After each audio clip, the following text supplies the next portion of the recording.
Oh no. There's no feeling more intense than starting over. If you deleted your homework the day before it was due, as I have, or if you left your wallet at home and you have to go back after spending an hour in the commute. If you won some money at the casino and then put all your winnings on red but it came up black. If you got your best shirt dry cleaned before a wedding and then immediately dropped food on it. If you won an argument with a friend and then later discovered that they just returned to their original view. Starting over is harder than starting up. If you're not ready for that, like if you've already had a bad day, then what you're about to go through might be too much. Feel free to go away and come back. I'll be here.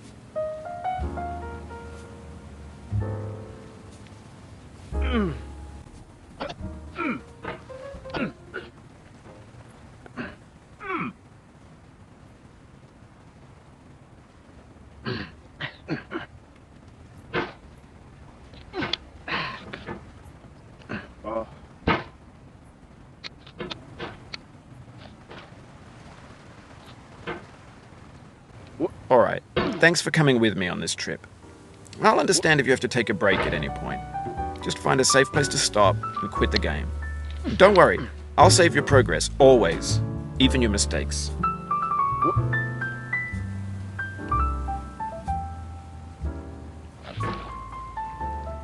This game is a homage to a free game that came out in 2002, titled Sexy Hiking. The author of that game was Jazuo, a mysterious Czech designer who was known at the time as the father of B games. And B games are rough assemblages of found objects. Designers slap them together very quickly and freely, and they're often too rough and unfriendly to gain much of a following. They're built more for the joy of building them than as polished products. In a certain way, Sexy Hiking is the perfect embodiment of a B game.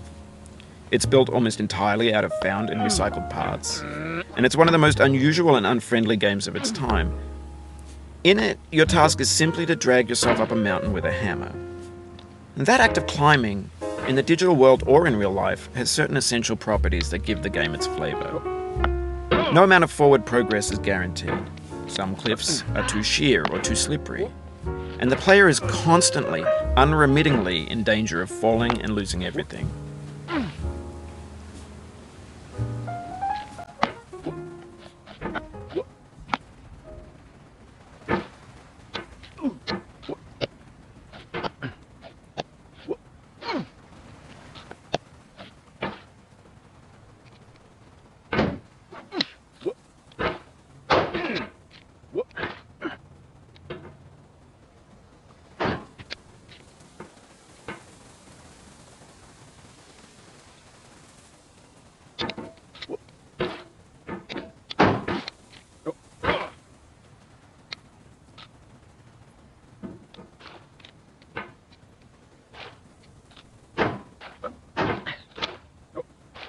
Oh, you just lost a lot of progress.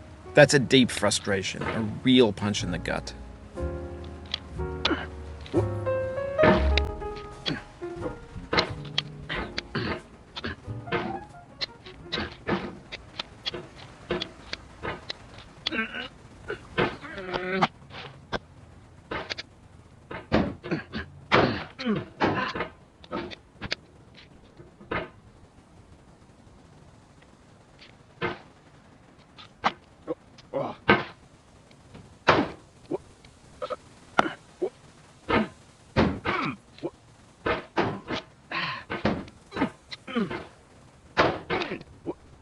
Oof, sorry about that.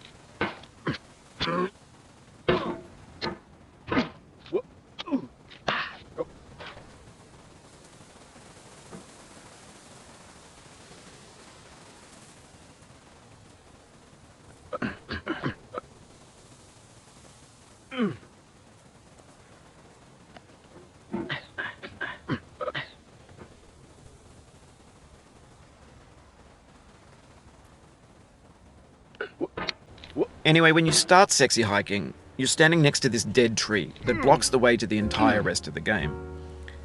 It might take you an hour to get over that tree, and a lot of people never got past it. You prod and you poke at it, exploring the limits of your reach and your strength, trying to find a way up and over. And there's a sense of truth in that lack of compromise. Most obstacles in video game worlds are fake. You can be completely confident in your ability to get through them once you have the correct method or the correct equipment or just by spending enough time. In that sense, every pixelated obstacle in sexy hiking is real.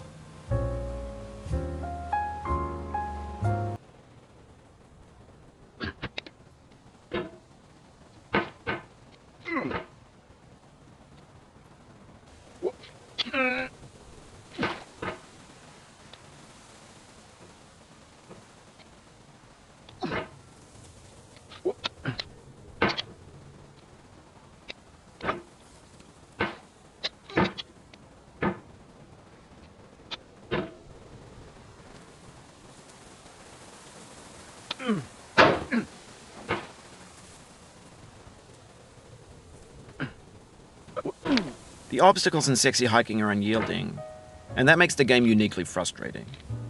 But I'm not sure Jazuo intended to make a frustrating game. The frustration is just essential to the act of climbing, and it's authentic to the process of building a game about climbing. A funny thing happened to me as I was building this mountain. I'd have an idea for a new obstacle, and I'd build it, test it, and it would usually turn out to be unreasonably hard. But I couldn't bring myself to make it easier. It already felt like my inability to get past the new obstacle was my fault as a player rather than as a builder.